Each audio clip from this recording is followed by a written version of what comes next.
With Hollywood's love for blockbuster nostalgia, it was only a matter of time before the Terminator franchise got another revival. But honestly, if any series can pull off self-referential spin-offs, it's this one. The Terminator universe is practically built for remixing old material thanks to its clever use of time travel. The latest edition, Netflix's anime spin-off Terminator Zero, shifts the action to Japan, where a new AI named Kokoro hijacks Skynet's plans and sets herself up as a quasi-benevolent overlord in Tokyo. With all the various timeline jumps and resets, it can be confusing to keep track of where and when everyone is from and what their motives are. So let's break down everything you need to know. The key thing here is Judgment Day. Remember that? It's the moment on August 29, 1997, when Skynet, the AI that goes rogue, becomes self-aware and decides humanity needs to go. It launches nukes, starting a brutal war between humans and machines.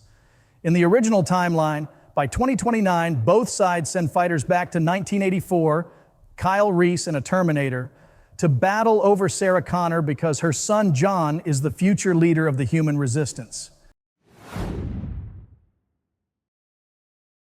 Now, Terminator 2 had us thinking Judgment Day was avoided thanks to Sarah and young John.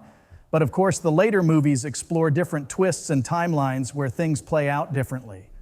In Terminator Zero, Judgment Day still happens, but not in the way we've seen before. This time around, we've got Malcolm Lee and his 3 kids, Kenta, Reika, and Hiro, taking center stage.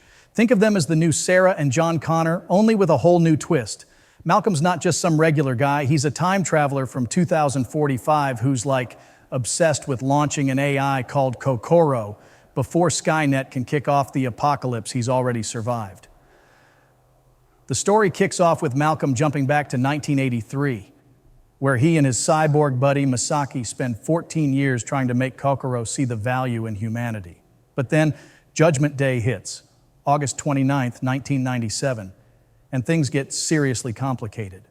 2 more time travelers show up, a Terminator and Ico, a resistance fighter dead set on stopping Kokoro from going online.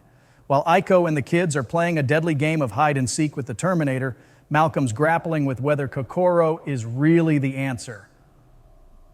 Here's where it gets wild. Kokoro isn't just some AI. She's a full-on character who spends a lot of time arguing with Malcolm about humanity's fate.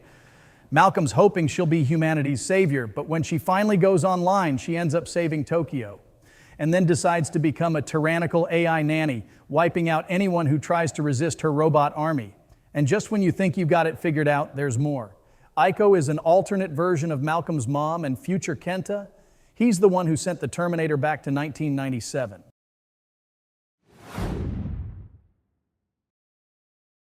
The Terminator franchise is known for its confusing timelines, but here's the simple way to cut through the chaos. Every act of time travel creates a new timeline, overwriting the old one. Before Ico heads back to 1997, her advisor, the Prophet, tells her, time travel sends you back to a past, not the past. Ico gets it. She's not going back to her original timeline, but to a brand new 1997. Like the Prophet says, every time someone steps into one of those machines, all they're really doing is swapping out one reality for another. And that's what makes Terminator Zero its own thing. A standalone story in a fresh timeline where Malcolm thinks a friendly AI can actually save the world from Skynet.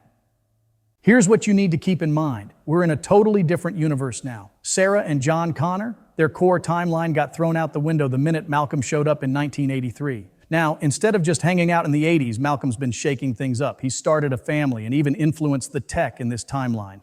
By 1997, Japan's crawling with basic humanoid robots, and Kokoro's reprogramming them into her own Judgment Day army.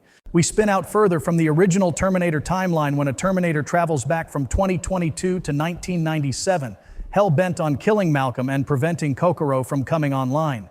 This Terminator comes from a future where Malcolm's son Kenta has brokered an alliance between humans and machines.